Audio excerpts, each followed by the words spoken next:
Hey, I'm Jeremy, And I'm Paul. Welcome to Tech Talk. brought to you by the Kentuckiana TRC.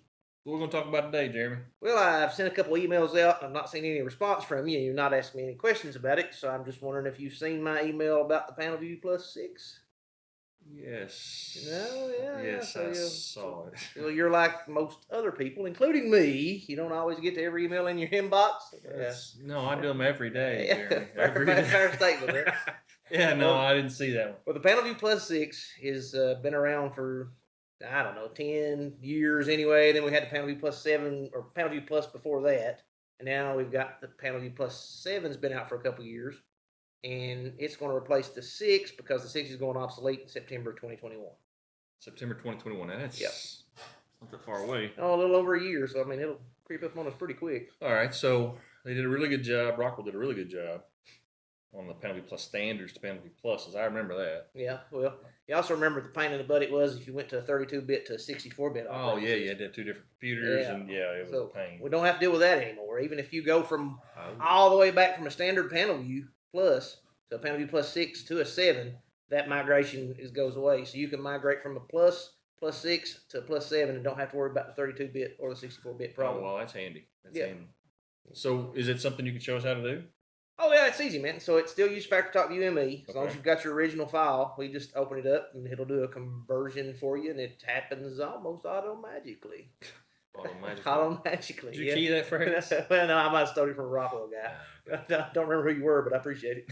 Yeah. So, all right. So you think you can show us? Yep, let's roll. All right. Now. We're going to take a look at that, see how well it goes, and then we'll be back. So if we're going to convert our PanelView Plus 6 project over to a 7, the first thing we'll have, that's the MER runtime file. And we're going to open FactoryTalk View ME Application Manager. So Application Manager do a lot, but on this one, we're going to restore the runtime application. So that's the one we've got on our desktop. So we'll go find that as a PanelView Plus 6 demo because we've lost the working APA file. And you can see the last time we did it, it was in version 6. Don't have a password. Here we could put a name if we want to rename it, whatever, just to keep it simple so we know which one we've got. We're just going to leave it the same. Make sense? Makes sense, yeah. So it's going to do please wait while it loads up the application. Then it's going to start going through. You can see the different parts it's going. And if it were to fail, you'd get a report saying, here's where it failed. That's a really infrequent thing that it failed, but you can watch and see right here as a different step. So if, it fell on the setup editor, and you need to contact me, you can keeps failing here. So that's where I could maybe help you figure out. Would it give a log file if it's Yeah, you'll get a log file when it fails too. Okay. So that comes back up. You just kind of have to cancel it and close it because it'll let you do other things if you want to.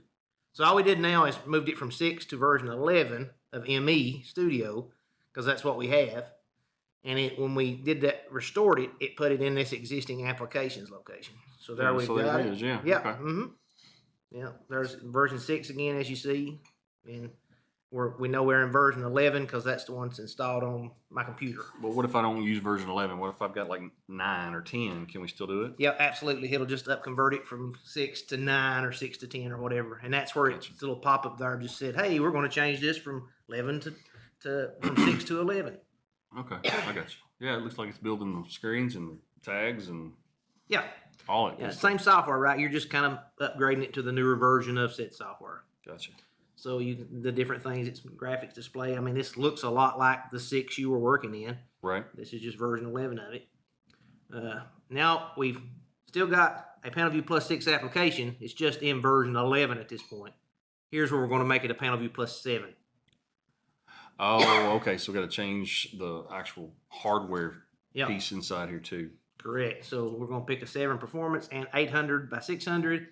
800 by 600, so we'll keep that same layout. Okay, same resolution. Same for the graphics, and it's a performance model versus a standard on the radio buttons. And if I had a standard, I could have just picked standard. Just pick standard. Okay. But you've got probably too many screens for a standard, but it would have bonked at you if you couldn't have done it right. Gotcha. And easy peasy. I mean, same resolution. Now it's ready to go into a PanelView Plus 7. You can build the MER file for firmwares 8, 9, 10. So even though you've got 11 on your box. You're correct. Hey, yeah, it's easy, right? Yeah, I had no idea it'd be that simple. Yeah, it's easy peasy. It's not a problem at all. Well, that's good. The major thing you got to look out for is the mounting hole. The mounting hole itself. Mhm. Okay, why is that? Well, if you remember the old panel views, TVs were square, everything was square back in the day. A lot of stuff's gone widescreen. I got you. So there are some of them that fit in the same hole. That's a lot of them don't if you go from a widescreen to migration process. So that's why the your CED TRC HMI guy can help you figure that out if you need something. That'd be you. That'd be this guy. So let us know if we can help you with anything. We appreciate your time. Thanks so much for watching. See you next time on Tech Talk.